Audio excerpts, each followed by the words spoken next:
আসসালামু আলাইকুম সবাইকে। তো দেখতেই পারতেছো বাবা মেয়ের কাণ্ড। বাবা মেয়েকে রেডি করিয়ে চুলে ব্যান্ড দিয়ে বের হয়ে যাচ্ছে।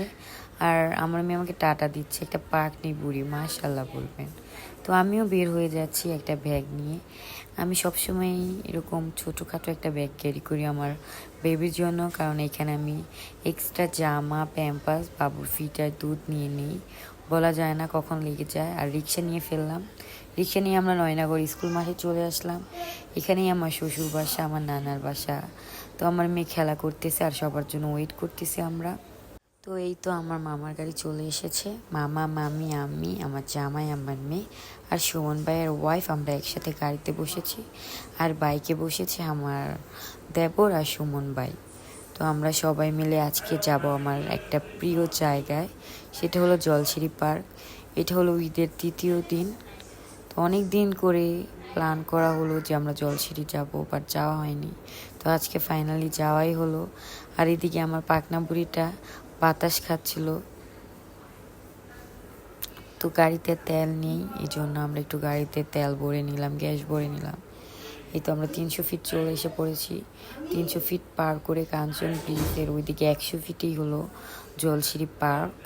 এই তো আমার মেয়েটা টুকটুক করে গাড়িতেই খেলাধুলা করতেছে, দুষ্টুমি করতেছে। অনেক দুষ্টু সে, একটুও শান্ত হয়ে বসে না, সারাদিন দুষ্টুমি আর দুষ্টুমি। এই তো আমরা চলে এসেছি 100 ফিটের এদিকে, মানে জলছিরি এসে পড়েছি। এই তো জলছিরি সেন্ট্রাল পার্ক। অনেক গাড়ি পার্কিং ছিল, তো আমরা পার্কিং করতেছিলাম গাড়ি। আর নেমেই দেখি একটু একটু বৃষ্টি, তো মন খারাপ হয়ে যাচ্ছিল। বলতেছিলাম বাসায় চলে যাই, এরপর আবার বললাম যে না চলো যাই, ওয়েদারটা অনেক সুন্দর। তো আমি যেখানেই যাই আবার ছাতা নিয়ে বের হই। তো ছাতাটা আনায় অনেক সুবিধা হয়েছে আমার মেয়ের জন্য। আমি সবসময় সব কিছুর জন্য প্রস্তুত থাকি, কখন কি হয়ে যায় বলা যায় না, এই জন্য আমি আমার মেয়ের জন্য সবসময় সব কিছু নিয়েই বের হই। এই তো আমরা টিকিট কাটতেছি টিকিট কাউন্টারে। তো টিকিট কাটলাম, এখনও কাটা হয়নি আর কি, অনেক ভিড়। ওই তো আমার মামা লাইনে দাঁড়িয়ে আছে, আর এদিকে আমরা সবাই মিলে গল্প করতেছিলাম।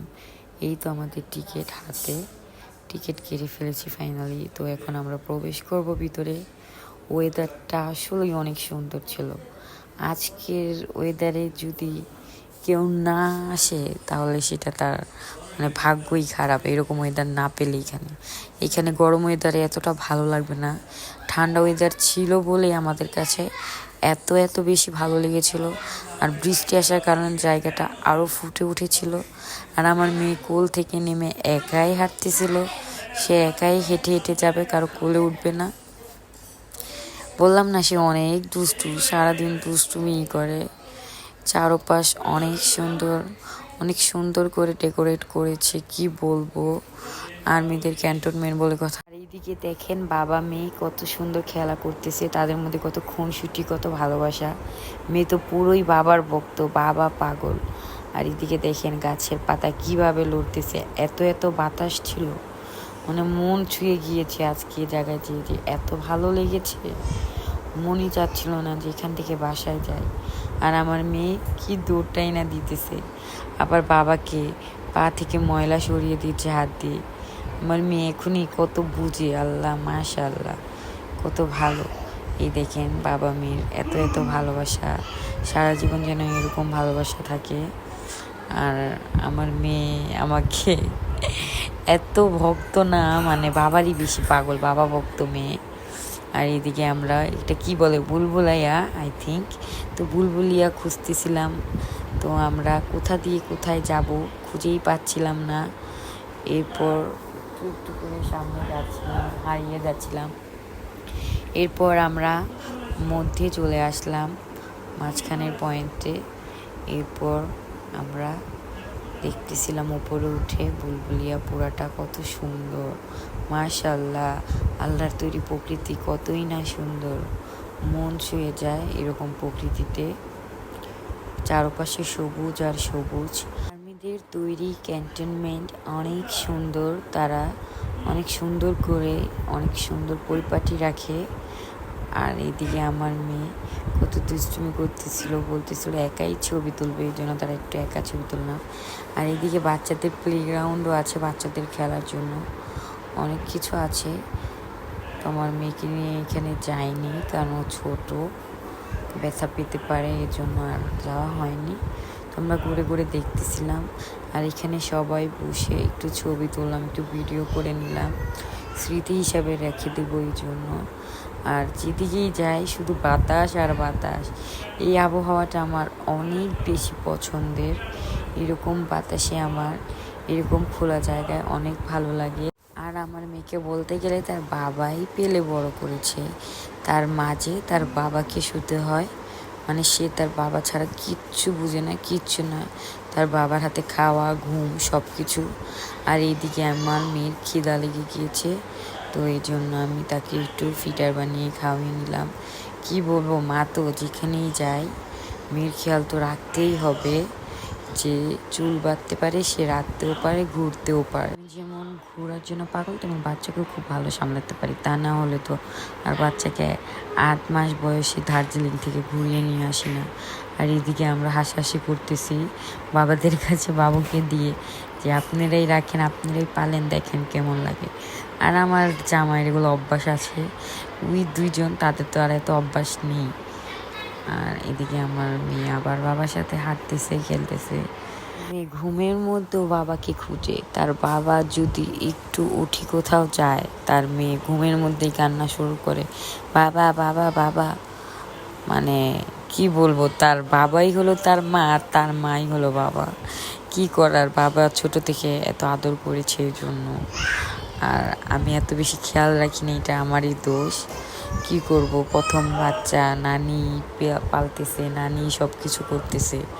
আর ছোট বাচ্চা, মানে প্রথম বাচ্চা, মার কাছে এত রাখাও হয় না যাদের নানি আছে। তো মা না থাকলে মা হওয়া এত সোজা না। আমার মা আছে বলেই আমি এত টেনশন মুক্ত, দেখতেই পারেন কত জায়গায় ঘুরতে যাই, কত জায়গায় চলে যাই মেয়েকে মার কাছে নিশ্চিন্তে রেখে, অন্য কোথাও হয়তো এইভাবে রেখে যেতে পারবো না। আলহামদুলিল্লাহ যে আমার মা আছে। আর যার খালা আছে সে তো ভাগ্যবান। আমার মেয়ের তার ছোট খালা আছে, আর খালাই তো হলো মা, তাই না? তার ছোট খালাই তার ছোট থেকে সব যত্ন করে, তার পটি পরিষ্কার থেকে শুরু করে, তার জামা পাল্টানো থেকে শুরু করে, গোছল ঘুম সব কিছু করে। আমার মেয়ের নানি আর খালা আর বাবা তার এভরিথিং করে, আলহামদুলিল্লাহ। আর এদিকে আমরা চলে যাচ্ছি সবাই বাসার দিকে, রওনা দিয়ে দিলাম। মানে সন্ধ্যার আগে বাসায় যেতে হবে, কারণ আমার মামার কাজ আছে এই জন্য।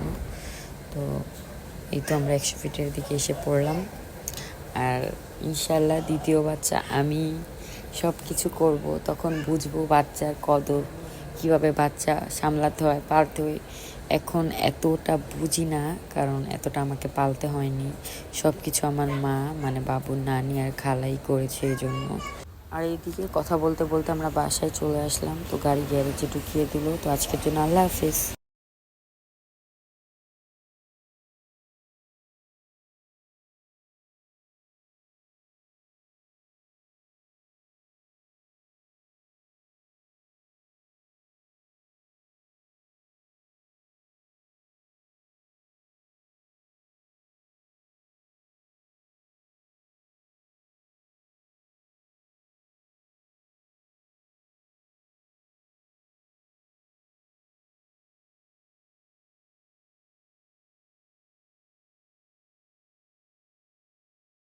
হাজব্যান্ড ওয়াইফ বাইক দিয়ে যাচ্ছে।